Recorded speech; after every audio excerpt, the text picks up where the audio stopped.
அர்ச்சனாக்கா, காலங்காத்தால இவ்வளவு வெயில் அடிக்குதே, உங்களுக்கு வேர்வை வரல? வேர்வை ஊத்திக்கிட்டு தாண்டி இருக்குது. அப்படியே தலையில இருந்து சொட்டுதுடி தண்ணி எல்லாம். எம்மா, கண்ணே எரிஞ்சு போச்சுடி எனக்கு. சில தண்ணி எல்லாம் கண்ணுல ஊந்துருச்சு. அந்த அளவுக்கு அடி வருது உனக்கு வேர்வை. பின்ன வராதாக்கா? உழைச்சிக்கிட்டு இருக்கோம்ல தினம். அந்த பாருங்க, காலையில ஏறதுல இருந்து நைட்டு வரைக்கும் உழைச்சிக்கிட்டு இருக்கோம். வேர்வெல்லாம் வரதாங்க செய்யும் நம்மளுக்குலாம். எல்லாம் கோலம் போட்டுக்கிட்டு இருக்காங்க போலயே. இவங்கள தாண்டி எப்படி போறது? கண்டிப்பா எங்க போற எதுக்கு போறேன்னு கேட்பாங்க. இப்போ என்ன பண்ணலாம்? சரி, வேற வழி இல்லை, சொல்லிட்டே போலாம். என்ன ஆயிடு போகுது இப்ப? ஏன் அர்ச்சனாக்கா, இப்படி நடந்தா எப்படி இருக்கும்? எப்படி நடந்தா? வருஷம் வருஷம் இந்த கோடை விடுமுறைன்னு ஸ்கூலுக்கு போற குழந்தைங்களுக்கும் காலேஜுக்கு போற வாலிப பசங்களுக்கும் லீவு கிடைச்சிருது. ஒரு மாசமாச்சும் வீட்டில் டேரா போடுதுங்க. 1.5 மாசம்னே கூட வச்சுக்கலாமே. ஆனா நம்மளுக்கு ஆயுசு முழுக்க வேலையாவே இருக்கேக்கா. நம்மளுக்கும் இந்த கோடை விடுமுறைன்னு ஒரு மாசம் கவர்மெண்ட்டே லீவ் கொடுத்தா எவ்வளவு நல்லா இருக்கும். இந்த ஒரு மாசத்துல உங்க வீட்டு பொம்பளைங்களை நீங்க வேலையே வாங்கக்கூடாதுன்னு வீட்டுல இருக்கிற எல்லாருக்கும் ஆர்டர் போட்டா எப்படி இருக்கும்? நல்லாதான் இருக்கும். ஆனா அதெல்லாம் நடக்கிற காரியமா? நடக்காதுன்னு தெரியும். இருந்தாலும் எல்லாம் ஒரு ஆசைக்கா. அதனாலதான் அப்படி சொன்னேன். நம்ம ஆசையெல்லாம் என்னைக்கு நிறைவேறி இருக்குது. சரி, அதை விடுங்க. என்னப்பா மாப்பிள்ளை தம்பி, காலங்கத்துல இந்த பக்கம் வாக்கிங்கப்பா? அதெல்லாம் ஒண்ணு இல்லக்கா. அப்ப நாங்க போடுற கோலத்தை பாக்கிறதுக்கு வந்தியாப்பா? ஆமாம்மா, கோலம் பார்க்க தான் வந்தேன். ஐயோ, ரொம்ப சூப்பரா போட்டிருக்கீங்களே கோலம் எல்லாருமே. வேற லெவல்ல இருக்கு. எப்படி உங்களால இதெல்லாம் முடியுது? ஐயோ தம்பி, எவ்வளவு அழகா பாராட்டுறா பாருங்கக்கா. எப்ப தம்பி, நாங்க எப்படி திரும்ப கோலம் போட்டோம்? ஃபர்ஸ்ட் இந்த வெள்ளை மாவு இருக்குல்ல, அதை வச்சு அப்படியே லைனா புள்ளி வச்சிருவோம். அதுக்கப்புறமா அழகா டிசைன் வரைவோம். டிசைன் வரைஞ்சிட்டு என்ன கலருக்கு என்ன கொடுத்தா நல்லா இருக்கும்னு கொஞ்சம் யோசனை பண்ணி, இல்ல ஆன்லைன்ல காப்பி அடிச்சு அப்படியே அந்த கலர்களெல்லாம் இங்க வந்து தூவி விட்டுருவோம். அவ்வளவுதான். கடைசியா வெள்ளை மாவுல மறுபடியும் ஒரு கோட்டிங்க கொடுத்துட்டு முடிச்சு விட்டுருவோம்ப்பா. இப்படிதான்ப்பா கோலத்தெல்லாம் நாங்க போடுவோம். சூப்பர் பிரியாக்கா, சூப்பர். செம்ம டேலண்டட் தான் நீங்க எல்லாருமே. உண்மையிலேயே நீங்க பொண்ணுங்க எல்லாம் இருக்கீங்களே, ரொம்ப டேலண்டட் தான். கேட்டியாக்கா? பொண்ணுங்களாம் நம்மலாம். ஐயோ, எனக்கு ரொம்ப சந்தோஷமா இருக்குது இந்த வார்த்தையை கேட்கறதுக்கே. எல்லாம் பொண்ணுங்க தானேக்கா. அதுவும் இல்லாம இந்த வயசானாலும் பொண்ணுங்க தான். பாட்டி வயசானாலுமே அவங்களுமே பொண்ணு தான். அடே அடே அடா, நல்ல புள்ளடா நீ. போ மணிமேகலை, உண்மையிலே ரொம்ப கொடுத்து வச்சவ. போ. சரிங்கக்கா, போயிட்டு வரேன். எங்கடா போயிட்டு வரேங்கிற? அக்கா தானே சொன்னாங்க மணிமேகலை கொடுத்து வச்சவ போனாங்கல்ல, அதனாலதான் மணிமேகலையை பார்க்கலான்னு போறேன். சாக்கு, கோலத்தை பாக்குறதுக்கு நீ வெளியே வரல, அவளை பாக்குறதுக்கு தான் வந்திருக்கிற. ஏக்கா வழியே விட்டுருங்கக்கா அவனுக்கு. சரி, பாத்துட்டு வா. நீ பார்க்கலாம் கூடாது. டே, இன்னைக்கு நடந்து வைக்கிறோம்டா. இன்னைக்கும் சரி, நீ நாளைக்கும் சரி, நீ அவளை பார்க்க கூடாது. நாளானிக்கு கல்யாணத்துல தான் நீ அவளை பார்க்கணும். அப்படி எதனா ஃபார்மாலிட்டி இருக்கா என்ன? ஏன் இல்லம்மா, இருக்க. தமிழ் முறைப்படி அதான் முறை. என்னடி பிரியா, கரெக்டா தானே சொல்றேன் நானு? ஆமாம்மா, கரெக்ட். நலங்குக்கு முன்னாடி சரி பின்னாடி சரி, பையனும் பொண்ணு ஒருத்தரை பாத்துக்க கூடாதுப்பா. நீ உள்ள போப்பா. ஓ, அப்படி ஒண்ணு இருக்கா? ஆனா மெஹந்தி சங்கீத்துக்கெல்லாம் நான் அவளை பார்த்து தானே ஆகணும். அவ கையில போடுற மெஹந்தி எப்படி இருக்குன்னு நான் பார்க்கணும்ல. செவந்திருக்கா இல்லையான்னு என்கிட்ட காட்டுவாங்க தானே. அதெல்லாம் ட்ரெடிஷனல் படி இருக்குது தானே. அதுக்கப்புறம் சங்கீதப்ப நானும் அவளை டான்ஸ் எல்லாம் ஆடணும்ல. மாப்பிள்ளை வீடு பொண்ணு வீடுன்னு எல்லாருமே டான்ஸ் எல்லாம் ஆடுவாங்க. ஸோ அப்போ நான் அவளை பார்த்து தானே ஆகணும். நீங்க எல்லாம் போய் சொல்லி ஏமாத்துறீங்க தானே என்ன? ஆமாப்பா மோனோ, அவளுங்க 2 பேரும் உனக்கு கிண்டல் அடிச்சுக்கிட்டு இருக்காங்க. நீ போய் மணியை பார்த்துட்டு வாப்போ. நலங்கு வைக்கிறப்ப மட்டும் தான் நீங்க 2 பேரும் தனித்தனியா இருப்பீங்க. அதுக்கப்புறம் நீங்க பேசிக்கலாம், பாத்துக்கலாம். ஒன்றும் பிரச்சனை இல்லை. நீ போய் பாருப்போ அவளை. சரிங்கக்கா. அர்ச்சனாக்கா, பிரியாக்கா, நீங்க 2 பேரும் பேட் கேர்ள்ஸ். நான் போயிட்டு வந்து உங்ககிட்ட பேசிக்கிறேன். என்னக்கா பேடு கேர்ள்ஸ்ன்ட்டு போறான் நம்மள பார்த்தா? உண்மையே தானடி சொல்றான். சரி விடு, நம்ம கடந்து கோலத்தை போட்டுட்டு உள்ள போயிடலாம். அப்புறம் இந்த வீட்டுல இருக்கிற குட் கேர்ள் மருமவ வெளியே வந்து என்னை விட்டுட்டு எதுக்கு நீங்க கோலத்தை போட்டீங்கன்னு நம்ம கிட்ட சண்டைக்கு வருவா. நம்ம போட்டு முடிச்சுட்டு ஓடிடலாம் கோலத்தை. நீ வா. சரிக்கா, கோலத்தை போட்டுட்டு செல்ஃபி எடுத்துடலாம். ஏன்னா செல்ஃபி இல்லைன்னா நம்ம பட்ட உழைப்பெல்லாம் வீணா போயிருங்க. அப்ப விளம்பரத்துக்காக தான் இதெல்லாம் பண்றீங்களேடி நீங்க. என்ன ஆரம்பிச்சிட்டீங்களா? அடி, கோலத்தை போடுங்கடி. அம்மா, வெயில் ஏறுது.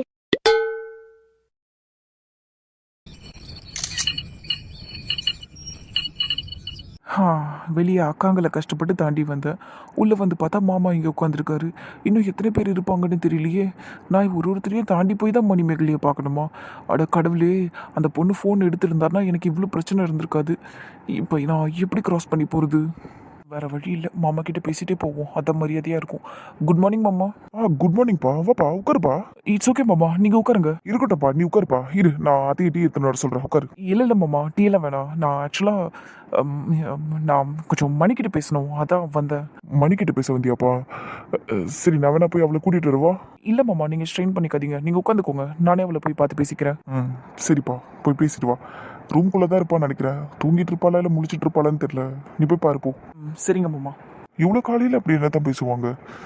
எனக்கு ஒன்றும் புரியல. இந்த காலத்து பசங்களை புரிஞ்சிக்கவே முடியல. நேற்று அவங்க 2 பேருமே சரியாக பார்த்துக்கவும் இல்லை, பேசிக்கவும் இல்லை.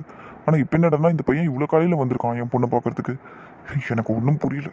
இந்த கணக்கு வழக்கெல்லாம் கூட ஈஸியாக பார்த்துடலாம். ஆனால் இந்த காலத்து பசங்களோட மனசை புரிஞ்சுக்கிறது தான் ரொம்ப கஷ்டம்.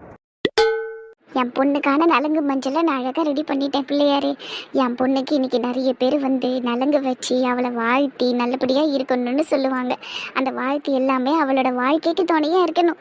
அதுக்கு நீயும் கூட சேர்ந்து அதை ஆசீர்வாதம் பண்ணி நல்வழிப்படுத்தணும். சரியா? இதை நான் பூஜாரியிலேயே உங்ககிட்டயே வச்சிடுறேன். நல்லபடியாக இதை ஆசீர்வாதம் பண்ணு. சரியா? அம்மா என்னடி பாத்ரூம்ல சோப்பு காலி ஆயிடுச்சுமா, புது சோப்பு எடுத்து கொடுமா குளிக்கிறதுக்கு. ஏன்டி சோம்பேறி, ஸ்டோர் ரூம்ல இருக்கிற சோப்பை கூட உன்னால எடுத்துக்க முடியாதா? ஏன்டி இப்படி இருக்கிற நீ? ஏமா இப்படி காலங்காத்தாலே என்னை திட்டுற? நான் இன்னும் 2 நாள் தான் இந்த வீட்டில் இருக்க போறேன். அது வரைக்கும் வச்சு நான் நிம்மதியா இருந்துட்டு போறேனே. நாளை அன்னைக்கு கல்யாணம் ஆன கையோட இந்த மாமியார் வீட்டுக்கு அனுப்பிடுவீங்க. அப்புறம் நான் யார்கிட்ட போய் சோப்பை எடுத்து கொடு, டவல் எடுத்து கொடுன்னு கேட்பேன். நானே தான் எல்லாத்தையும் எடுத்துக்கணும். இங்க இருக்கிற வரையமாச்சும் நான் நிம்மதியா இருந்துக்கிறேனே. கொஞ்சோண்டு சோப்பை மட்டும் எடுத்து கொடுமா. என்னடி பேசிக்கிட்டு இருக்க? அங்கே போனாலும் நீ நிம்மதியா இருப்ப. வாயை முடிக்கிட்டு. என்னப்பா மனோ இவ்வளோ காலையில் இந்த பக்கம்? இவரு வேற வந்திருக்காரா? அம்மா சரி, சோப்பு ஸ்டோர் ரூம்ல தானே இருக்கேன், நானே எடுத்துக்கிட்டு போறேன். சரியா? அடே அப்பா, சரி போ. ஹாய்மா, குட் மார்னிங்மா. குட் மார்னிங் பா மனு. என்னப்பா இவ்வளோ காலையில? சரி நீ உட்காருப்பா, நான் உனக்கு டீ எடுத்துட்டு வரேன். இல்லை இருக்கட்டும்மா, டீ எல்லாம் வேணாம். நான் மணிக்கிட்ட பேசலாம் தான் வந்தேன். அதுக்குள்ளே அவள் ஓடிட்டா. நான் போய் அவகிட்ட பேசிட்டு மட்டும் வந்துடுறேம்மா. இவ்வளோ காலையில மணிக்கிட்ட பேச போறியா? அது ஆக்சுவலாக கொஞ்சம் முக்கியமாக ஒன்று பேசணும், அதான். சரி ஓடு, பின்னாடி ஓடு. அப்புறம் அவள் பாத்ரூமுக்குள்ள போனானா 1 மணி நேரம் கழிச்சு தான் வருவா. போ. சரிங்கம்மா, போயிட்டு வரேன். காலங்காத்தால இப்படி பேசுறதுக்கு என்ன இருக்கும்? சரி விடு, என்னமோ ஒன்று பேசிட்டு போட்டோம். நான் போய் என் வேலையை பார்க்குறேன், டீயை போடுறேன். அவர் வேற உட்காந்து கணக்கை பார்த்துக்கிட்டு இருக்காரு. தலைவலின்னு ஆரம்பிச்சிடுவார். அப்புறம் டீ வேணும் காஃபி வேணும்னு கத்த ஆரம்பிச்சிடுவாரு. சரி நான் போய் டீயை போடுறேன். மணி, ஒரு நிமிஷம் நில்லு ப்ளீஸ், ஓடாத. நல்ல வேளை நீயே வந்துட்ட. உன்னை பார்க்கலாம் தான் கீழே வந்த. ஏய், உன்கிட்ட காய்ச்சல் இருக்காடி? இருக்கேன். சரி, நான் கொஞ்சம் எடுத்துக்க வாடி. என்னோட காய்ச்சல் காலி ஆயிடுச்சு. எடுத்துக்கோ காயத்ரி. அது எதுக்கு என்கிட்ட கேட்டுக்கிட்டு இருக்க? உன் பொருளை உன்கிட்ட கேட்டுட்டு தானே எடுக்க முடியும். அப்புறம் பேய் மாதிரி கத்துவ நீ. காலையில எங்க அம்மா என்ன சோம்பேறி இருந்துச்சு, இப்ப நீ என்ன பேயின்னு இன்னும் என்னென்ன தான் நான் வார்த்தையெல்லாம் கேட்கணுமோ இன்னைக்கு. ஏன் தான் என்னை எல்லாரும் நிம்மதி இல்லாம பண்றீங்களோ தெரியல. இன்னும் 2 நாள் தான் நானே இந்த வீட்டுல இருப்பேன். அது வரையுமாவது என்ன நிம்மதியா விடுங்களேன். என் மாமியார் வீட்டுக்கு போனதுக்கு அப்புறம் நான் நிம்மதியா இருப்பேனா இல்லையோ? ஏய், என்னடி பேசிக்கிட்டு இருக்க நீ?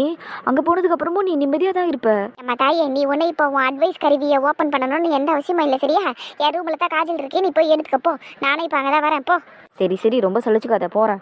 உங்ககிட்ட பேசணும்னு சொல்லிட்டு உன் பின்னாடியே வந்துகிட்டு இருக்கேன். ஆனால் நீ என்ன திரும்பி பார்க்காம மற்ற எல்லாருக்கிட்டையுமே பேசிக்கிட்டு இருக்க. முதல்ல நீ ஏன் இவ்வளோ கோவப்பட்டுக்கிட்டு இருக்க எல்லாருக்கிட்டையும்? நான் எங்கள் வீட்டாளுங்க கிட்ட தானே கோவப்பட்டு பேசுகிறேன். அது அவங்க என்ன கேட்டுக்கிட்டோம், நீங்களாம் கேட்காதீங்க. சரியா? உங்ககிட்ட நான் எதனா பேசணும்னா மட்டும் நீங்கள் கேளுங்க. இல்லை உங்கள் வீட்டை சேர்ந்து உங்ககிட்ட நான் எதனா பேசணும்னா கூட நீங்கள் கேளுங்க. சரியா? அதுவும் இல்லாமல் நீங்கள் என்கிட்ட பேசணும்னு எல்லாம் பின்னாடியே வந்துக்கிட்டு இருக்காதீங்க. குப்பை தொட்டி தானே நானே. குப்பை தொட்டிக்கிட்டலாம் யாரும் பேச தேவையில்லை. சரியா? என் வேலையை பார்க்க விடுங்க. ரொம்ப ஹர்ட்டாக இருக்கா போலியே நான் சொன்னதுனால. கடவுளே, அவளை எப்படியாச்சும் நான் இன்னைக்கு காம்ப்ரமைஸ் பண்ணிடணும். அவள் இப்படியே இருந்தான்னா நல்லா இருக்காது. நானும் 1/2 மணி நேரமாக இந்த புடவையே பார்த்துக்கிட்டு இருக்கேன். எவ்வளோ அழகாக இருக்குல்ல, சான்ஸே இல்லை. சந்தோஷ் சூப்பராக தான் எனக்காக புடவை செலக்ட் பண்ணியிருக்காரு. கடைசியில் பார்த்தியா, என் என்கேஜ்மெண்ட் புடவையை கூட அவர் தான் எடுத்து கொடுத்தாரு. இப்போ இந்த கல்யாணத்துக்கான புடவையும் அவர் தான் எடுத்து கொடுத்துருக்காரு. இதுக்கெல்லாம் கொடுத்து வச்சிருக்கணும் நந்தினி நீனு. கடவுளே, ரொம்ப சந்தோஷமாக இருக்குது. சந்தோஷுக்கு நான் பொண்டாட்டி ஆக போகிறேன் இன்னைக்கு. இது ரெஜிஸ்டர் மேரேஜாக இருந்தாலுமே கல்யாணம் தானே, சட்டப்படி நான் அவருக்கு மனைவியாக போகிறேன். எனக்கு ரொம்ப சந்தோஷமாக இருக்குது. இன்னொரு பக்கம் அந்த ராபர்ட்டை தேடி பிடிச்சி எனக்காடா கல்யாணம் ஆகாதுன்னு சொன்னேன், பாத்தியாடா இப்போ நான் என் புருஷனோட இங்கே வந்து நின்று இருக்கிறேன் கல்யாணம் முடிஞ்சுன்னு. அந்த ஆளுக்கிட்ட போய் நிற்கணும்னு எனக்கு ஆசையாக இருக்குது. ஆனால் அதையெல்லாம் செய்ய வேணாம், யாருக்கும் தெரியக்கூடாதுன்னு சொல்லியிருக்காரு. நான் இன்னும் ராகுல் காயத்ரி கிட்ட கூட இந்த விஷயத்த சொல்லலை. என் கல்யாணம் இப்போ எப்படி நடக்க போகுதுன்னு ரொம்ப எக்ஸைட்டிங்காக இருக்குது எனக்கு. சாட்சிக்கு எழுத்து போடுறதுக்கு யார் வருவான்னு கூட எனக்கு தெரியல. இந்த ஆள் வேற யார்கிட்டையும் சொல்லாதுன்னு சொல்லியிருக்கிறாரு. ஐயோ, என்னென்ன நடக்க போதோ இன்னைக்கு. சரி, என்ன வேணாலும் நடந்துட்டு போட்டோம். இப்போ இந்த புடவைக்கு ஏற்ற மேட்சிங் ப்ளவுஸை பார்க்கணும். என்கிட்ட இருக்கிற ப்ளவுஸில் எதனா ஒன்று சூட் ஆகும், அதை எடுத்து போட்டுக்க வேண்டியதான். அப்புறம் நகை, அன்றைக்கி என்கேஜ்மெண்ட்டுக்கு போட்ட நகையே ரொம்ப அழகாக இருந்தது. அம்மா அதை எடுத்துன்னு வந்திருக்கான்னு போய் கேட்டுட்டு அதையே வாங்கி மாட்டிக்கலாம். இருந்தால் மாட்டிக்கலாம், இல்லைன்னா வேறு எதனா சிம்பிளாக செயினை போட்டுக்கலாம், அவ்வளோதான். சரி ஓகே, நான் போய் குளிக்கிறேன். குளிச்சுட்டு இந்த புடவையை இப்போ கட்ட முடியாது, இங்கேருந்து கிளம்பி போகிறதுக்கு முன்னாடி வேணால் கட்டலாம். ஏன்னா இப்போயே கட்டிக்கிட்டா நாளைக்கு ஃபங்க்ஷனில் எல்லாரும் மணிமேகலையை விட்டுட்டு என்னையே பார்த்துக்கிட்டு இருப்பாங்க. அப்புறம் அந்த கொரில்லாக்கு கோவம் வந்துடும், எல்லாரும் ஒன்றையே தான் பார்த்தாங்கன்னு. எதுக்கு தேவையில்லாத பிரச்சனை? மணிமேகலையே இன்றைக்கி நல்லா இருந்துட்டு போட்டோம். நான் இன்றைக்கி எதனா ஒரு சுடிதார் எடுத்து மாட்டிக்கிறேன். நாளைக்கு ஃபங்க்ஷனாக முடிச்சதுக்கப்புறம் புடவையை கட்டிக்கிட்டு கிளம்பிட வேண்டியதான். ரெடி ஆகிட்ட போல இருக்க. சரி, கழுத்தில் எதனா செயின் போட்டுட்டு கீழே வா. சரியா? சரிக்கா. நீ எனக்கு ஹேர் ஸ்டைல் எல்லாம் டிஃப்ரெண்டாக பண்ணியிருக்க. நல்லா இருக்கா நல்லா இல்லையா அதை முதல்ல சொல்லு. நல்லா இருக்குக்கா, அதனால தான் கேட்டேன். ரொம்ப தேங்க்ஸ் டி. ரொம்ப மெனக்கெட்டு ஹேர் ஸ்டைல் பண்ண. நல்லா இருக்குன்னு சொல்லிட்டியே, அது போதும் எனக்கு. சரிக்கா. ஆனால் நீ இவ்வளோலாம் கஷ்டப்படணும்னு அவசியம் இல்லைக்கா. நீ சும்மா ஒரு போனி டெயில் போட்டாலே ரொம்ப அழகாக இருப்ப. நீ ஆடி இப்படி பேசுகிற? நம்ம வீட்டில் இருக்கப்ப நான் டிஃப்ரெண்ட்டாக ஹேர் ஸ்டைல் ட்ரை பண்ணுவேன். அதையெல்லாம் பார்த்துட்டு கேவலமாக இருக்குது, நல்லா இல்லைன்னாலும் சொல்லுவேன். இப்போ என்னடா அண்ணா, நான் போனி டெயில் போட்டாலே அழகாக இருப்பேன்னு சொல்கிறேன். அடியே காயத்ரி, அதெல்லாம் சும்மா உன்னை வெறுப்பேத்துறதுக்காக சொன்னேன் நானு. அவளை என்னடி சொன்ன இப்ப நீ என்ன?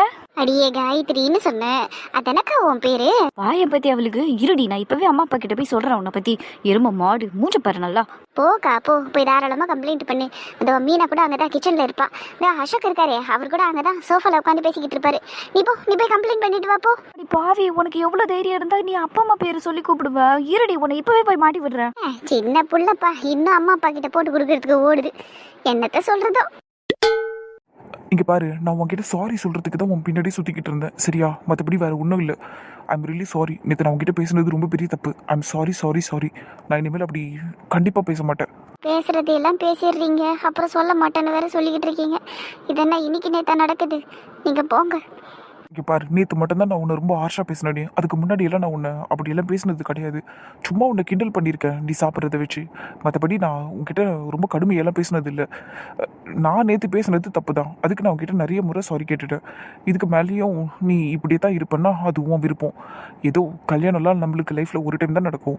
ஸோ அதனால் நம்ம வீணடிக்க வேணாமேங்கிறதுனால தான், நம்ம அடுத்தடுத்து இருக்கிற சடங்கெல்லாம் நல்லபடியாக பண்ணணுங்கிறதுனால தான் நான் உங்ககிட்ட வந்து பேசிக்கிட்டு இருக்கேன். நம்ம ஹாப்பியாக இருக்கணுங்கிறதுனால தான் வந்து பேசிக்கிட்டு இருக்கேன். நீ இப்படி தான் மூஞ்ச தூக்கி வச்சுக்கிட்டு இருப்பேன்னா ஓகே, அதுவும் இஷ்டம், நீ வச்சுக்கோ.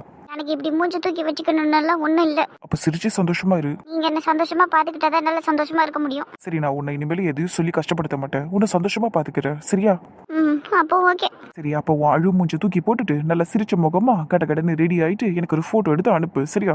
நலங்கு முடிஞ்சதுக்கப்புறம் உன்னை பார்க்கக்கூடாதுன்னு சொல்லியிருக்காங்க. கொஞ்ச நேரத்துக்காச்சும் பார்க்க வேணாம்னு சொன்னாங்க. ஆனால் எனக்கு உன்னை பார்க்கணுன்னு ஆசையாக இருக்குது. அந்த மஞ்சள் குங்குமம் அதெல்லாம் உன் முகத்தில் எப்படி இருக்குன்னு எனக்கு தெரிஞ்சுக்கணும்னு ஆசையாக இருக்குது, சரியா? நீ என்ன பண்ணு, நலங்கு முடிஞ்சதும் எனக்கு ஒரு ஃபோட்டோ எடுத்து அனுப்பு. சரி. அதை என்ன பார்த்து தான் சொல்கிறது? நல்லா பார்த்து சொல்ல முடியாதுப்பா. நீ பாப்பா, நான் முதல்ல குளிக்கணும். சரி குளி. அது என்ன டெய்லி இப்படித்தான் துண்டை மேலே போட்டுட்டு போய் குளிப்பியா? ஐயா, என்ன கேள்வி கேட்டுக்கிட்டு இருக்கீங்க? துண்டையெல்லாம் யாராவது மேலே போட்டுட்டு குளிப்பாங்களா? நனைஞ்சு போயிடாதே. இது பாத்ரூம் போகிற வரைக்கும் தான். அதுக்கப்புறம் இதை தூக்கிட்டு போயிட்டு ஹேங்கரில் போட்டுட்டு ட்ரெஸ் எல்லாம் கழட்டி எல்லாரும் எப்படி குளிப்பாங்க அப்படி தான் குளிப்பேன். இப்போ நீங்கள் வெளியே போங்க. சொல்ல வந்தது ஃபுல்லாக சொல்லு. இந்த மாதிரி கேம் எல்லாம் என்கிட்ட எதிர்பார்க்க கூடாதுன்னு போங்க வெளியே. என்ன நீ? சரி, எனிவே இன்னும் 2 நாளுக்கு அப்புறம் நீ இதெல்லாம் என் கூட டெய்லி விளையாடி தான் ஆகணும், சரியா? அப்போ பார்த்துக்கிறேன் உன்னை. போயிட்டு வர. டெய்லியா? ஐயோ, உண்மையிலே எனக்கு இப்போ கல்யாணத்தை நினச்ச பயமா இருக்கு. என்னென்னலாம் காத்திருக்குதோ என் வாழ்க்கையில். ஆனால் என்னமோ ஒன்று, இவர் சமாதானம் ஆயிட்டார், அது நல்லா தெரியுது. என்கிட்ட நல்லபடியாக பேசிட்டு போகிறாரு. நான் கூட இவர் மூஞ்சி உருன்னு வச்சுக்கிட்டு இருப்பாரு. நானும் இவரும் சண்டை போட்ட மாதிரியே தான் கல்யாணத்தை பண்ணி போமோன்னு நினச்சேன். ஆனால் இப்போ எனக்கு ஒரு சந்தோஷம் கிடைச்சிருச்சு. இவர் பழையபடி ஆயிட்டாரு, எனக்கு அது போதும். சரி, நம்ம போய் ஒரு குளியலை போட்டுட்டு வந்துடுவோம். இன்னும் 2 நாள் தான் இந்த வீட்டில் குளிக்க முடியும். அதுக்கப்புறம் மனோஜ் வீட்டில் தான் நான் போய் குளிக்க முடியும். ஐயோ, சோப்பு எடுத்துகிட்டு வர மறந்துட்டேனே. இப்போ போய் மாதாஜி கிட்ட கேட்டால் காரி துப்போம். நம்மளே போய் சைலண்டாக எடுத்துக்கிட்டு வந்துடுவோம். பா, வீடே ஃபுல்லாக மஞ்சையாக இருக்குது. இந்த அம்மா ஏன்னா இப்படி இருக்கிறாங்க? திருந்தவே மாட்டுறாங்கண்ணா. சும்மா ஒரு சேரை போட்டு உட்கார வச்சு மஞ்சளை பூசி முடிச்சு விட்டுருணும். அதை விட்டுட்டு இதை பாருங்கப்பா, வீடு ஃபுல்லாக மஞ்சள் ஆகுதுண்ணா இன்னைக்கு. உன் மேரேஜுக்கும் அம்மா இப்படி தானடா பண்ணாங்க. எல்லாருக்கும் அப்படி தான்டா.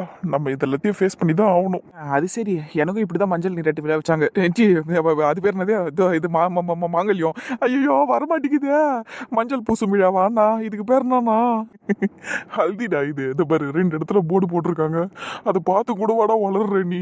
எப்பா, நலங்கு ஃபங்க்ஷன்ரா இதுக்கு பேரு. அதுதான் கொஞ்சம் ரோல் ஆயிடுச்சுண்ணா. ஆனால் 2 பேருக்கும் தனித்தனியாக பண்ணுறது தான் எனக்கு கொஞ்சம் பிடிக்கல. மாப்பிள்ளையும் பொண்ணையும் ஒன்றா உட்கார வச்சு பண்ணலாம். எனக்கும் காயத்ரிக்கும் அப்படி தானே பண்ணாங்க. அன்றைக்கி நானும் காயத்ரி எவ்வளோ ஜாலியாக இருந்தோம் தெரியுமா? அடிச்சுக்கினே விளையாடி இருந்தோம். நான் கூட தூக்கி மஞ்சள் தூக்கி அவன் மூஞ்சில் பூசினேன். அவள் பதிலுக்கு என் வாயில் பூசி விட்டா. இந்த மாதிரி நிறைய விளையாட்டு நடந்துச்சு. அதெல்லாம் அந்த மாதிரிலாம் சடங்குல விளையாடக்கூடாதுங்கிறதுக்காக தான் இப்போ தனித்தனியாக வச்சிருக்காங்க. என்னவோ போனா பெரிய பொல்லாத சடங்கு. இதெல்லாம் பண்ணுறதுக்கு முன்னாடியே நானும் காயத்ரி போய் ரெஜிஸ்டர் மேரேஜ் பண்ணிட்டு வந்தான். ஏன் இன்னைக்கு நீங்கள் கூட தான் போய் பண்ண போறீங்க நந்தினியை? சடங்கு. டேய், வாய மூடுறா, யார் காதுல ஒன்று விழுந்துற போகுது. ஏன்டா இப்படி பண்ற? ஆபத்து நம்மள சுத்தியே இருக்குதுடா. எப்ப வேணாலும் இதை பத்தி கேட்கலாம். அதனால வாய் மூடிக்கிட்டு இரு, பேசாத இதை பத்தி. அடடே, டெக்கரேஷன் எல்லாம் பயங்கரமா இருக்குல்ல? சொல்லி வாய மூடல, ஆபத்து வந்துருச்சு. ஆமா அர்ச்சனாக்கா, பாருங்கக்கா, இவ்வளவு சூப்பரா இருக்கு. டெக்கரேஷன் பயங்கரமா இருக்குல்லக்கா. லைட்ஸ் எல்லாம் செம்மையா இருக்குல்லக்கா. அங்க பாருங்கக்கா, குஷன் எல்லாம் சூப்பரா இருக்குல்ல? இருக்குல்ல? என்ன 2 பேரும் நான் வந்தது சமாளிக்கிற மாதிரி தெரியுது. உங்களுக்கு மொட்டை எல்லாம் தெரியும்ல? அதெல்லாம் ஒன்றும் இல்லைக்கா. நாங்கள் அதை பற்றி தான் பேசிக்கிட்டு இருந்தோம். சூப்பராக இருக்குது பாருங்க பூக்கூடையெல்லாம். ஆமாண்டா, ஆனா நீங்க எல்லாருமே நல்லா கொடுத்து வச்ச பசங்களா இருக்கிறீங்கடா. அவங்க எல்லாருக்குமே எல்லாமே நல்லா பண்றாங்க. என் கல்யாணம் எல்லாம் நடக்கும்போது சும்மா என்ன அந்த மர நாற்காலியில உட்கார வச்சு மூஞ்சில 4 பேர் வந்து மஞ்சள் பூசினாங்க, அவ்வளவுதான். அப்புறம் லைட்டா பன்னீரை மேல தெளிச்சாங்க, அவ்வளவுதான். நலங்கு முடிஞ்சிச்சுட்டாங்க. ஆனா உங்களுக்கு எல்லாம் பாரு என்ன பண்றாங்கன்னு. காலத்துக்கு ஏற்ற மாதிரி எல்லாம் மாறணும்லக்கா. நீங்கெல்லாம் 90s கிட்ஸ் வேற, அவுட் டேட்டட். நீங்கெல்லாம் பழைய ஆளுங்க. நீங்கெல்லாம் உங்களுக்கெல்லாம் அவ்வளோ பண்ணதே பெரிய விஷயம். டே சுண்டக்கா, ரொம்ப ஓவரா பேசாதண்ணா. நாங்களாம் அந்த காலத்துல ஐயோ அந்த காலத்துல இருந்து சொல்ற அளவுக்கு ஆயிட்டோமே. அவுட்டு நீங்கெல்லாம் பாங்க அப்படிக்கா. போடா டேய், பாயிண்ட் வரும்போது வந்து பேசுறேன்டா. நான் போடா, எனக்கு வேலை இருக்குது. சும்மா இங்க எட்டி பத்திரி போலாமே வந்தேன். போ. ஓடுது பாரு அர்ச்சனாக்கா, போக்கா. ஆனா பாத்தியாடா, நம்ம வேற என்னமோ பேசிக்கிட்டு இருந்தோம், இவங்க வந்ததும் மாத்திட்டோங்கிறது எவ்வளவு ஈஸியா கண்டுபிடிச்சாங்க பாரு அவங்க. இந்த மாதிரி விஷயத்த கண்டுபிடிக்கிறதுல தான் இதுங்க கோல்டு மெடல் வாங்கி இருக்குதுங்களே. சரி, அவங்கள விடுங்க. உங்க ஆளு வருது பாருங்கண்ணா. பார்த்துட்டு தான்டா இருக்கேன். செம்மையா இருக்கால. செமையா தான் இருக்குது. ஆனா வரட்டும் மாவுல. நேற்று நைட்டே என்கிட்ட உண்மையெல்லாம் சொல்லணும்னு பார்த்தேன், ஆனா சொல்லலை. இப்போ பாருங்க இங்க என்ன நடக்க போகுதுன்னு. இருக்கிற பூத்தொட்டி எல்லாத்தையும் தூக்கி அவ தலையில தான் வாட்டிக்க போறேன். இந்த இடமே இப்ப நாசமா போகுது பாருங்க. டேய் ஓ அண்ணிடாவ அதெல்லாம் பண்ணாதடா. அன்னி பண்ணி தேங்காய் தண்ணி கதையெல்லாம் அப்புறம். இப்போதைக்கு அவ எனக்கு தோழி. அதனால அவளை இப்ப நான் ஆக்க போறேன், உரிச்ச கோழி. என்னடா டேய் பாவண்டாவ. ஹாய். ஹலோ. ஐயா டேய், நீ என்னடா பண்றீங்க குறுக்கல? ஆனால் நான் நீயும் பேசிக்கிட்டு இருக்கோம்ல. போ வருமா, போ போயிட்டு ஜூஸ் வாங்கிட்டு வாங்க 2 பேருக்கும். ஜூஸ் வேணுமா மேடமுக்கு? சரி போய் எடுத்துன்னு வரேன்னா, நல்லா குடிச்சிட்டு தெம்ப போய் திருட்டு கல்யாணம் பண்ணிக்கோ. என்ன சொன்ன இப்போ? என்னடியா வாயில டைப்ரைட்டர் வச்சுன்னுக்கிற? இல்லை என்னன்னு கேட்குறேன். ஏண்டியா திருட்டு கல்யாணம் பண்ணி திருதுல்லோ, என்கிட்ட ஒரு வார்த்தை சொல்லணும்னு தெரியாதாடி உனக்கு? உன் உயிர் நண்பன், உன் மனசை படிச்சு வச்சவன், அப்படி இப்படின்னு என்னென்னுமே கதை விடுவேன். பின்னாடியே ஒன்றுமே சொல்லாம நீ பேட்டுன்னு போற. சிரிக்கிறாரு பாரா. யோ அவன்கிட்ட சொல்லிட்டியா நீ? ஹாய். அவங்க இவனெல்லாம் நீ குறுக்குள்ள பூந்து பேசிக்கிட்டு இருக்காதே. யான்னு என்கிட்ட சொல்லாம எந்த முடிவே எடுக்க மாட்டேறிடியே. ஆனால் நீ இருக்கிறிய துரோகிய, பச்சை துரோகிய. இல்லை செம்பட்ட கலரு மண்டை மூஞ்ச பேர் அவளுக்கு பச்சை சொக்கா போட்டுன்னு வந்துக்கிறா. என்னடா வாய்க்கு வந்ததெல்லாம் சொல்லிக்கிட்டு இருக்கா? பின்ன எனக்கு கோபமா வருது இல்லை? அதுவும் இல்லாமல் எனக்கு என்ன சொல்லி திட்டுறதுன்னே தெரில. நீ ரொம்ப அழகாக வேற இருக்கிற இன்னைக்கு. அதுவும் இல்லாமல் நீ இன்னைக்கே எனக்கு அண்ணியாக போற. எனக்கு அதை நினச்சா ரொம்ப சந்தோஷமா இருக்குதுடி. சரிடி பட்டு போடி இவள. ஏய் இங்க பாரு, நேற்று நைட்டு ரூமுக்கு வந்து அவ்வளோ நேரம் என்ன பிரச்சனைன்னு கேட்டுக்கிட்டு இருந்தல. நீ அப்பயாவது வாயை திறந்து ஒரு வார்த்தை சொல்லுவேன்னு பார்த்தேன். அந்த மாதிரி அண்ணன் வந்து உங்ககிட்ட கல்யாணம் பண்ணிக்கிறியான்னு கேட்டாரு அப்படின்னு நீ சொல்லுவேன்னு நினைச்சேன். ஆனா நீ அதை கூட சொல்லலையேடி. எல்லாம் தெரிஞ்சு வச்சுக்கிட்டு தான் நான் வந்து உன்னை கேட்டனே தெரியுமா? சொல்லியிருப்பேன் தான். ஆனா இருந்தாலும் நான் சொல்லியிருந்தேன்னு வையா, நீ என்ன தெரியுமா சொல்லியிருப்ப? எங்க அண்ணனை கல்யாணம் பண்ணிக்கிறதுக்கு உனக்கு என்ன நோவு, உனக்கு என்ன கேடுன்னு என்ன திட்டிருப்பேன். சரின்னு அதனால தான் நான் சொல்லாமல் விட்டேன். அதுவும் இல்லாமல் நானுமே உங்கள் அண்ணனை கல்யாணம் பண்ணிக்கலாங்கிற முடிவை எடுத்து தான் அதுக்கப்புறமா போயிட்டு அவர்கிட்ட பேசி ஓகே சொல்லிட்டு வந்தேன். சரி உங்ககிட்ட சொல்லலான்னு நினச்சேன். ஆனால் அவர் தான் யார்கிட்டையும் சொல்லாதன்னாரு. அவர்கிட்ட கேள்வி நீ போ. புருஷன் சொன்னா அப்படியே எல்லாத்தையும் கேட்கணும்னால அவசியம் இல்லை நந்தினி. ஃப்ரெண்ட்ஸுங்க கிட்ட எதையும் மறைக்காம டக்குன்னு சொல்லிடணும். டே ராகுல, என்ன உன் பொண்டாட்டி வரதை பார்த்தும் அமைதியாக இருந்திருக்க பத்தியாண்டி. இப்போ அவகிட்டயும் நான் திட்டு வாங்கணுமா? லூசே, நான்லாம் ஒன்று திட்ட மாட்டேன். அதுவும் இல்லாமல் எனக்கும் எல்லா விஷயமும் தெரியும். அண்ணன் எங்ககிட்ட எல்லாம் சொல்லிட்டாரு ஏற்கனவே. ஏக்கா நீங்க இருக்கிறீங்களே, அப்ப ஏன் மட்டும் ஏங்க எதையும் சொல்லாதுன்னு சொன்னீங்க? நீ புருஷ சொல்மிக்க மந்திரம் இல்லைன்னு இருப்பியான்னு பார்த்திருப்பாரு. அது தந்தை சொல்மிக்க மந்திரம் இல்லை தானடா. சிச்சுவேஷனுக்கு ஏற்ற மாதிரி நம்ம மாத்திக்கணும்டி. அதனாலதான் அண்ணன் உன்னை டெஸ்ட் பண்ணாரு. அப்படியா? ஏய் நந்தினி அப்படியெல்லாம் ஒன்றும் இல்லை. நான் யார்கிட்டயும் சொல்லாதுன்னு சொன்னேன். நீ மணிக்கிட்டலாம் சொல்லிட்டீங்கன்னா நல்லா இருக்காதுல்ல. அதனால தான் நான் அப்படி சொன்னேன். நீ ராகுல் காயத்ரி கிட்ட சொல்லுவேன்னு தான் நான் எதிர்பார்த்தேன். ஆனா நீ என் பேச்சை கேட்டு சொல்லாம இருந்திருக்க. Anyway thank you Nandini. சிரிப்ப பாரா. ஏங்க நீங்களாம் இருக்கிறீங்களோ? சரி விடுங்க, இன்னைக்கு நீங்க ரொம்ப ஜம்முன்னு வேற இருக்கீங்க. உங்களை திட்டத்துக்கு எனக்கும் மனசு வரல. சரி அண்ணா, 11 மணிக்கு நம்ம ரெஜிஸ்டர் ஆஃபீஸில் இருக்கணும். ஸோ நம்ம இங்கேருந்து எத்தனை மணிக்கு நான் கிளம்பலாம்? ஒரு 10:30 மணிக்கு கிளம்புனா கரெக்டா இருக்காதுண்ணா? கரெக்டா இருக்கும்டா. நந்தினி உன்னோட ஆதார் கார்டு மட்டும் மறக்காம எடுத்துக்கொன்ன. Aadhaar card, PAN card, voter ID, ஏன் எங்கள் வீட்டு ரேஷன் கார்டை கூட எடுத்து பர்ஸில் வச்சுட்டேங்க. நீங்கள் கவலைப்படாதீங்க, எல்லாமே எங்கிட்ட இருக்கு. என்ன ஆர்வம் அடியே. ஆதார் கார்டு மட்டுமே போதும்டி. இருக்கட்டும். அப்புறம் திடீர்னு பேன் கார்டு, ஓட்டர் ஐடி எல்லாம் கொடுக்கணும்னு சொன்னா கல்யாணம் பண்ணிக்கிறதுக்கு லேட் ஆயிரும்ல. நாங்கள் என்ன சொல்றது? அது என்னமோ சரிதான். நந்தினியே ரொம்ப வழிடா, நல்லா இல்ல. டேய் ஊனு தானடா சொன்னா. சரி, நான் இங்கிருந்து எப்படா புடவையை கட்டிட்டு வர்றது? அவரு வேற நல்லா பட்டு புடவையா எடுத்து கொடுத்துருக்காருடா. இங்கிருந்து கட்டிட்டு வெளியே வந்தா மாட்டிக்க மாட்டேனா நானு? எல்லாரும் கேட்க மாட்டாங்களா? ஆமாம்மா, இங்கேருந்து சாரி கட்டிட்டு போனால் சந்தேகம் வந்துடும். அதனால எல்லாரும் என் வீட்டுக்கு போயிடலாம். அங்கே நந்தினியை நான் ரெடி பண்ணிடுறேன். அதுக்கப்புறமா அங்கேருந்து ரெஜிஸ்டர் ஆஃபீஸ் போகலாம். சரியா? ஆமா, வீடு காலியா தானே இருக்கும். அத்தை மாமா சித்ரான்னு எல்லாரும் இங்க தானே இருக்கிறாங்க. அடியே, சாவி எடுத்து வச்சியா? வீட்டு சாவி? அதெல்லாம் எடுத்து வச்சுட்டேன். அம்மா கிட்ட இருந்தது நைஸாக சுட்டுக்கிட்டு வந்துட்டேன். ஓ, என் பொண்டாட்டி இருக்கிறாள், சரியான ஜாங்கிரியை எல்லாத்தையும் அழகா பண்ணுவா. ஜாங்கிரியா? சரி, சும்மா இங்கே நின்று பல்ல காட்ட வேணாம் நந்தினி. அப்புறம் எல்லாருக்கும் சந்தேகம் வந்துடும். நம்ம 4 பேர் இப்படியே நின்று பேசிக்கிட்டு இருந்தா. நீ வா, மணி ரெடி ஆகிட்டாலான்னு போய் பார்ப்போம். ரெடி ஆகிட்டான்னு வை. அவளை தரன்னு கூட்டிகிட்டு வந்து இங்கே உட்கார வச்சு சடங்கை முடிச்சு விட்டுருவோம். நீ வா. என்ன ஆர்வம் இவளுக்கு அம்மா. சரி, என்னமோ என் மனசுல இருந்து ஒரு குறையே நீங்க போச்சு எனக்கு. இப்ப நீங்க 2 பேரும் என் கூடவே இருப்பீங்க, எனக்கு அது போதும். ரொம்ப தைரியமா இருக்கு இப்பதான். சரி, வா போகலாம். போலாண்டி. வரேன்டா ராகுல, நான் வரேங்க. ஓகே நந்தினி. பயங்கரமா வெக்கப்படுறா நீ. அதுவா வருதுடா. சரி வாடா, வேற இடத்துல போய் நிப்போம். இந்த இடத்துல எனக்கு ரொம்ப வெக்கம் வருது. சாமி நல்லபடியா கும்பிட்டுக்கிட்டியாம்மா?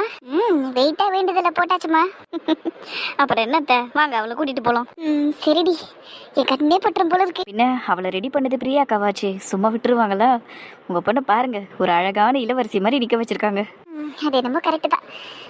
ரொம்ப சந்தோஷமா இருக்குடி உன்னை இப்படி பாக்குறதுக்கு. சரி வா, நம்ம பின்னாடி போவோம். நேரம் ஆயிட்டு இருக்கு. நேரத்துக்குள்ள நலங்கு வச்சு முடிக்கணும். வா. அம்மா, அவருக்கு நலங்கு வைக்க ஆரம்பிச்சிட்டாங்களா? ஒரே நேரத்துல தாண்டி ஆரம்பிக்கிறதா சொல்லியிருக்காங்க. உனக்கு இங்க ஸ்டார்ட் பண்ணதும் அங்கேயும் ஸ்டார்ட் பண்ணிடுவாங்க. சரி இப்படி கேட்க கூடாதுதான், இருந்தாலும் கேக்குறேன். நான் போய் அவருக்கு நலங்கு வைக்கலாமா? ரொம்ப ஆர்வப்படாத, அதெல்லாம் கூடாது. சரி விடுங்க, கொஞ்சம் ஜாலியாக இருக்குமேனு பார்த்தேன். ராகுலையும் காயத்ரியும் பக்கத்தில் உட்கார வச்சு தான் நலங்கு வச்சிங்க. அதே மாதிரி எங்களுக்கும் வச்சிருக்கலாம். சரி, என்ன பண்ணுறது, பார்வதியத்தை அவங்க முறைப்படி தான் பண்ணுவேன்னு முடிவு பண்ணிட்டாங்க. நம்ம யாரால போய் மாற்ற முடியும் அதெல்லாம். அதே தான், அதனால தான் நானும் அமைதியாக இருந்துட்டேன். சரியா? நீ வா, ரொம்ப வாயாடாத, இப்படியே வந்து அழகாக உட்காருவா. சரி வரேன். காயத்ரி, நந்தினியா 2 பேரும் கூடவே இருக்கணும்னா எங்கேயும் போயிடாதீங்க. எங்கேயும் போக மாட்டோம். நீ வா. எங்க இன்னொரு குரல் வரல? இந்த குரல் உனக்காக பின்னாடி வெயிட் பண்ணிக்கிட்டு இருக்கு. வா. சரி வரேன்.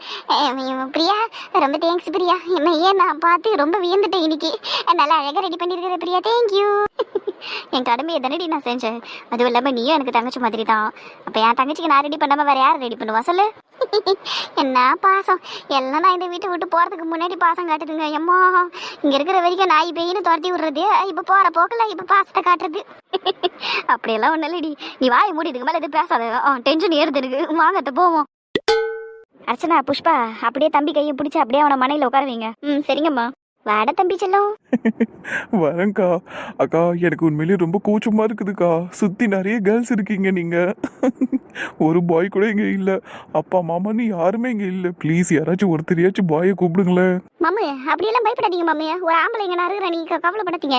இன்னும் கொஞ்ச நேரத்துல அஸ்வின் அண்ணாவும் இங்க வந்துருவாரு. ஸோ 2 ஆம்பளைங்க உங்க பக்கத்துலயே இருப்போம்னா கவலைப்படாம கண்ணை திறந்து வந்து உட்காருங்க மாமு. தேங்க்ஸ்டா கதிர், இந்த வந்து உட்கார்றேன். என் பக்கத்துலயே இருன்னு. மாமு, உங்க பக்கத்துல உட்காந்துன்னு வைங்களேன், உங்களுக்கு பூசுற மஞ்சள் என் சட்டையில விழுந்துரும். அப்புறம் எங்க அம்மா என்ன போட்டு திட்டுவாங்க. அதனால நான் கொஞ்சம் ஓரமாவே உட்காந்துக்கிறேன். என்ன பன்னீரை வேற பிடிக்க சொல்லியிருக்காங்க. நான் அதை பிடிச்சிக்கிறேன். சரியா? உங்க அண்ணன் நான் உங்க பக்கத்துலயே இருப்பேன். சரிடா, தேங்க்யூடா கதிர். நல்ல மாமு, நீங்க உட்காருங்க. சின்ன பையனோட சப்போர்ட் கேக்குதுலடா உனக்கு. சரி உட்காரு. சுத்தி பொண்ணுங்களா இருக்கிறீங்களாக்கா, எனக்கு ஷை ஆகுது. அதனாலதான். அதுவும் இல்லாம என்ன ஷர்ட் கூட போட விடல நீங்க. இது பாருங்க, உள் பனியனோட உட்கார வைக்க போறீங்க. அப்ப எனக்கு ஷை ஆகும்ல. சட்டை கொடுக்கலங்கிறதுனால தான் அம்மா உனக்கு துண்டு வாங்கியிருக்காங்க. இதுவே பெரிய விஷயம். நின்ன கிட்ட உள் பனியன் கூட போட்டுக்கூடாது, வெறும் உடம்போட தான் உட்காந்துருக்கணும். ஆனா இதை போனா போட்டுமே அம்மா உன்னை உள் பனியன் போட்டுக்கணும்னு சொன்னாங்களே, அதுவே பெரிய விஷயம். வந்து உட்காரு, இல்லைன்னா அதை கூட கழட்டுன்னு சொல்றாங்க. ஐயோ வேணப்பா, நான் இப்படியே உட்கார்றேன். நீங்க கடகடன்னு எல்லாத்தையும் பூசிருங்க.